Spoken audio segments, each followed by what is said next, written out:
ఈ రోజు వరకు నా వీడియో చూస్తూ నన్ను సపోర్ట్ చేసుకుంటూ వచ్చిన మీ అందరికీ నా నమస్కారాలు. హాయ్ ఫ్రెండ్స్, నేను మీ మహేష్.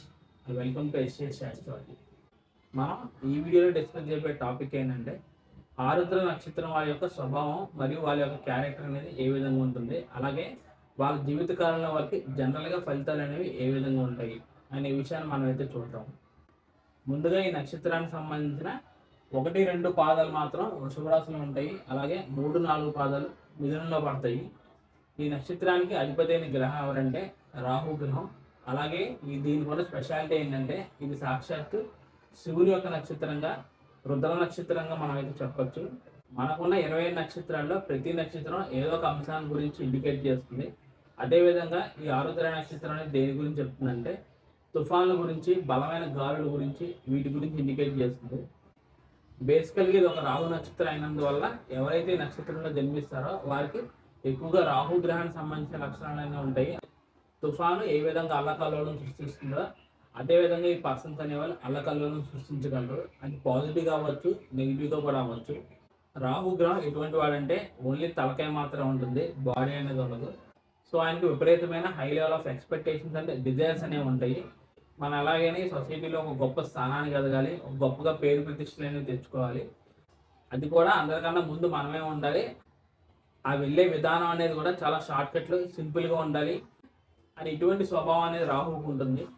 ఇంకో విషయం ఏంటంటే ఈ రాహు గ్రహం మన చాట్లో ఎక్కడైతే ఉంటాడో సో ఆ స్థానానికి సంబంధించిన విషయాలు మనం ఈ జన్మలో సాధించుకోవాలి అనే విషయాన్ని కూడా ఇండికేట్ చేస్తాడు. కాబట్టి ఎప్పుడైతే ఇటువంటి గ్రహం యొక్క నక్షత్రంలోకి వెళ్ళి చంద్రగ్రహం ఉంటాడో సో ఇదే విధంగా ఆ పర్సన్స్ అనే వాళ్ళకి వాళ్ళ వ్యక్తిగత జీవితం మీద అవ్వచ్చు, ఫైనాన్షియల్ కావచ్చు, చాలా హై లెవెల్ వరకు డిజైర్స్ అనేవి ఉంటాయి. ఇది సాక్షాత్ శివుడు యొక్క నక్షత్రం కాబట్టి ఉన్న నక్షత్రాలు ఇది ఒక one of the most powerful నక్షత్రంగా మనం అయితే చెప్పచ్చు. ఇప్పుడు మనం ఏం చేద్దామంటే ఈ నక్షత్రం కలిగిన వాళ్ళ పాజిటివ్ క్యారెక్టర్ అనే స్వభావాన్ని మనం వివరిద్దాం. ఎక్కువగా ఈ నక్షత్రంలో జన్మించిన వారికి అందరికీ సమానంగా చాలా హై లెవెల్ ఆఫ్ ఇంటెలిజెన్స్ అనేది ఉంటుంది. అలాగే ప్రతి విషయాన్ని చాలా బాగా తొందరగా ఆలోచించగలరు. ఎవరైనా ఎటువంటి విషయాన్ని చెప్పినా చాలా తొందరగా వీరికి అర్థమవుతుంది. అలాగే ఎక్సలెంట్ కమ్యూనికేషన్ స్కిల్స్ అనేవి ఈ పర్సన్స్లో మనం చూడొచ్చు. ఆ కమ్యూనికేషన్లో కూడా ఒక హై కమాండబుల్ వాయిస్ అనేది కూడా ఉంటుంది. అలాగే వీళ్ళు ఎక్కువగా తెలియని విషయాలు తెలుసుకోవాలనే తపన కానీ లేకపోతే రీసెర్చ్ సంబంధించిన ఫీల్డ్స్లో వీళ్ళకి బాగా ఇంట్రెస్ట్ అనేది ఆటోమేటిక్గా ఉంటుంది. ఎటువంటి సమస్యలు వచ్చినప్పటికీ ఆ సమస్యలకు వీళ్ళు అసలు భయానికి కానీ ఆందోళనకి కానీ అసలు గురవరు. పైకి మాత్రం ఆ విధంగా గంభీరంగా ఉంటారు కానీ లోపల మాత్రం చాలా సెన్సిటివ్గా ఉంటారు. ఒక్కోసారి చిన్న చిన్న విషయాలకు కూడా ఎమోషనల్గా అప్సెట్ అయ్యేదానికి కూడా అవకాశాలు ఉంటాయి. అలాగే ఎక్కువగా క్రియేటివిటీ సంబంధించిన రంగాల్లో, సైన్స్ అండ్ టెక్నాలజీ విభాగాల్లో ఈ పర్సన్స్ అనేవాళ్ళు చాలా బాగా రాణిస్తారు. ఇప్పటివరకు మనం అయితే వీళ్ళలో పాజిటివ్ యాటిట్యూడ్ అనేది చూసాం కదా. ఇప్పుడు వీళ్ళలో మనం నెగిటివ్ ఉండే లక్షణాలు ఏంటో ఒకసారి చూద్దాం. ఇందాక చెప్పిన విధంగానే ఎక్కువగా ఈ నక్షత్రంలో జన్మించిన వారికి బాగా సెన్సిటివ్గా ఉంటారు. అలాగే బాగా ఎమోషనల్గా బాగా మూడ్ స్వింగ్స్ అనేవి ఉంటూ ఉంటాయి. అంటే అప్పటి వరకు నార్మల్గా క్యాజువల్గా మాట్లాడతారు. సడన్గా ఏమవుతుందంటే ఎక్కువగా రియాక్ట్ అవ్వడం, ఆ రియాక్షన్ అనేది ఎక్కువగా కోపానికి సంబంధించి అవ్వచ్చు, లేకపోతే అధికమైన సంతోషం అవ్వచ్చు. చిన్న చిన్న విషయాలు కూడా ఎక్కువగా ఆలోచించే స్వభావం అనేది కూడా ఈ నక్షత్రం వారికి ఉంటుంది. దీనివల్ల ఏమవుతుందంటే వీళ్ళు పేషెన్స్ని కోల్పోతారు. అలాగే యాంగ్జైటీ లెవెల్స్ అనేవి ఎక్కువైపోతాయి. మానసిక ప్రశాంతత అనేది లోపిస్తుంది. రిలేషన్స్ విషయంలో బాగా ప్రాబ్లమ్స్ ఎదుర్కొంటారు. అప్పటి వరకు స్మూత్గా వెళ్తున్న రిలేషన్స్లో కూడా బ్రేక్స్ అనేవి వచ్చేదానికి అవకాశాలు అనేవి ఉంటాయి. స్టార్టింగ్లో చెప్పిన విధంగానే సునామీ అనేది ఎలా అల్లకల్లోలను సృష్టిస్తుందో అలాగే ఈ పర్సన్స్ యొక్క ఆలోచన విధానం అనేది కూడా ఒక్కోసారి ఆ విధంగానే సునామీలా పనిచేసి ఎక్కువగా తొందరపడి నెగిటివ్గా నిర్ణయాలు తీసుకునే దానికి అవకాశాలు ఉంటాయి. దీనివల్ల వీళ్ళు వ్యక్తిగతంగా నష్టపోవడమే కాకుండా ఎదుటివారిని కూడా నష్టపోయే విధంగా చేసేదానికి కూడా ఒక్కోసారి అవకాశాలనే ఉంటాయి. వీళ్ళలో ఉండే ఇంకో ప్రత్యేకత ఏంటంటే ఎంత దగ్గర వరకైనా వీరికి ఉన్న ప్రాబ్లమ్స్ అండ్ ఇష్యూస్ని చెప్పుకుని వీళ్ళు బాధపడరు. ఇంటర్నల్గానే వారికి వారు బాగా దాని గురించి ఆలోచించుకుని బాగా సఫర్ అవుతూ ఉంటారు. ఇటువంటి నెగిటివ్ లక్షణాలు అనేవి సహజంగా మనకి ఆరుద్ర నక్షత్రం వాళ్ళు మనకు కనిపిస్తాయి.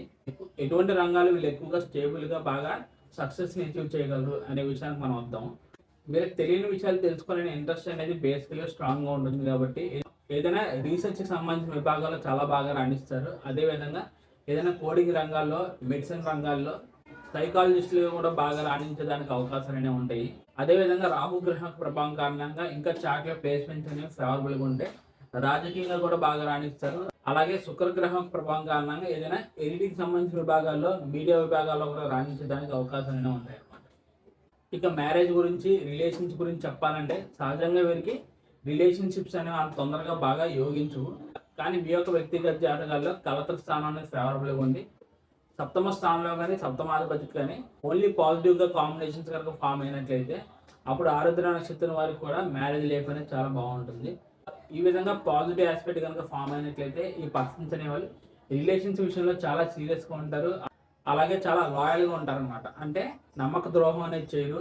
ఓన్లీ వాళ్ళు సిన్సియర్గా ఎవరినైతే లవ్ చేస్తారో చివరి వరకు వారితో ఉండేదానికి అవకాశాలు అనేవి ఉంటాయి. వాళ్ళతో బాగా డీప్గా ఎమోషనల్గా కనెక్ట్ అవుతారు. అలాగే మీ యొక్క జీవిత భాగస్వామితో బాండింగ్ అనేది, కమ్యూనికేషన్ అనేది బాగా ఇంపార్టెంట్ రోల్ అనేది ప్లే చేస్తుంది.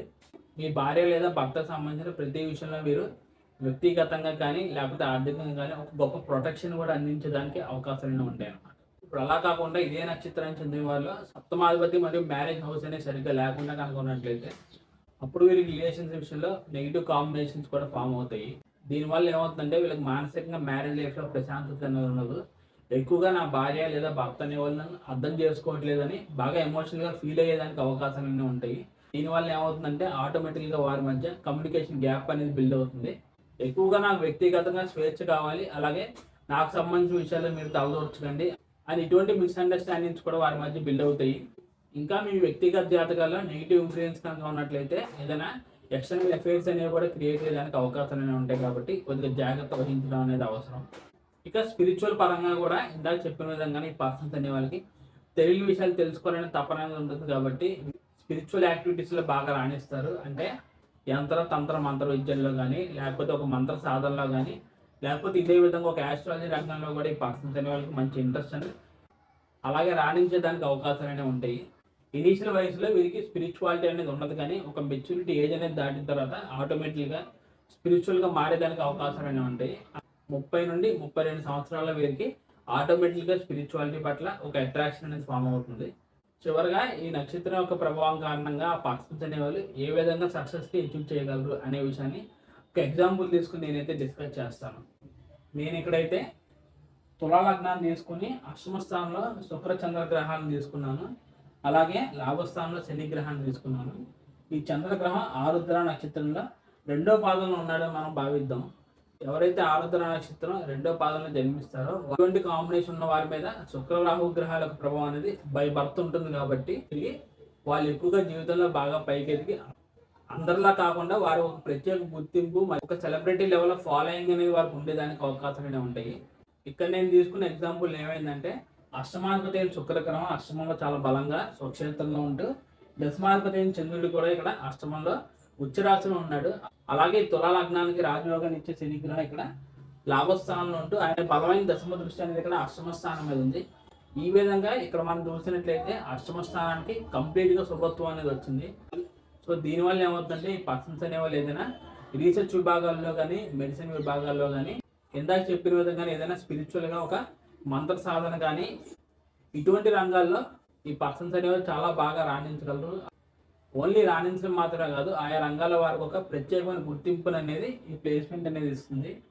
ఈ నక్షత్రం వల్ల మనకు ఎక్కువగా జనరల్గా కనిపించే విషయం ఏంటంటే ఇనీషియల్ ఏజెస్లో వీళ్ళు బాగా స్ట్రగుల్కి గురవుతారు. వ్యక్తిగతంగా మరియు ఫైనాన్షియల్గా బాగా ఇబ్బందులకు గురవుతారు. దీనివల్ల వీరికి శారీరకంగా కానీ, మానసికంగా కానీ ఎటువంటి మనశ్శాంతి అనేది ఉండదు. కానీ ఎప్పుడైతే మీరు ఆ స్ట్రగుల్ని, పెయిన్ని ఒక మోటివేషన్గా తీసుకుని బాగా కష్టంతో ముందుకు వెళ్తారో తర్వాత ఒక హై లెవెల్ ఆఫ్ సక్సెస్ఫుల్ లైఫ్ని వీళ్ళు అచీవ్ చేయగలరు. ఈ విధంగా వీరికి ఎమోషనల్గా స్ట్రగుల్స్కి గురవుతారు. కాబట్టి సో దాన్ని వీళ్ళు అధిగమించి ముందుకు కనుక వెళ్ళినట్లయితే ఒక గొప్ప సైంటిస్ట్కి ఎదిగే కెపాసిటీ అనేది మీకు వస్తుంది. ఈ విధంగా ఈ ఆరుద్ర నక్షత్రం ఎందుకు ఉంటుందంటే ఇందాక చెప్పిన విధంగానే ఇది సునామీని ఇండికేట్ చేస్తుంది.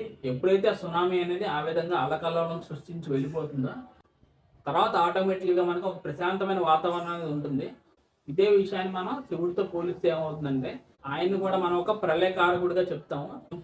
ఎప్పుడైతే యుగ ధర్మం ప్రకారంగా ఒక యుగం అనేది అంతమైపోతుందో ఆటోమేటిక్గా దాన్నే మనం ఒక కొత్త యుగానికి నాందిగా పలుకుతాం. సో తర్వాత ఏమవుతుందంటే ఒక అద్భుతమైన కొత్త యుగం అనేది ఆరంభం అవుతుంది. సో అదేవిధంగా ఈ ఆరుద్ర నక్షత్రం వారు కూడా ఇనీషియల్గా బాగా ఇబ్బందులకి, కష్టాలకు గురైనప్పటికీ తర్వాత అద్భుతమైన ఒక హైలీ పాజిటివ్ సక్సెస్ఫుల్ లైఫ్ని వీళ్ళు అచీవ్ చేయగలరు. కాబట్టి ముందుగా వచ్చే ఆ డిఫికల్టీస్ని వీళ్ళు ఫేస్ చేయడానికి సిద్ధంగా ఉండాలి.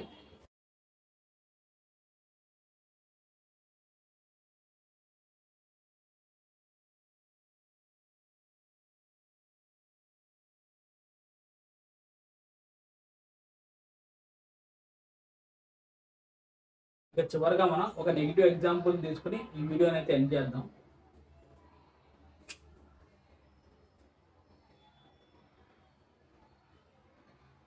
ఈ నక్షత్రం కారణంగా ఆ పర్సన్స్ యొక్క లైఫ్లో ఎప్పుడు బాగా నెగిటివ్ రిజల్ట్స్ ఫేస్ చేస్తారు, అలాగే ఎప్పుడు బాగా నష్టపోతారు అనే విషయాన్ని చెప్పడానికి నేను ఇక్కడ కర్కాటక లగ్నాన్ని తీసుకున్నాను. అలాగే వ్యయ స్థానంలో కుజ రాహు చంద్రగ్రహాన్ని తీసుకున్నాను.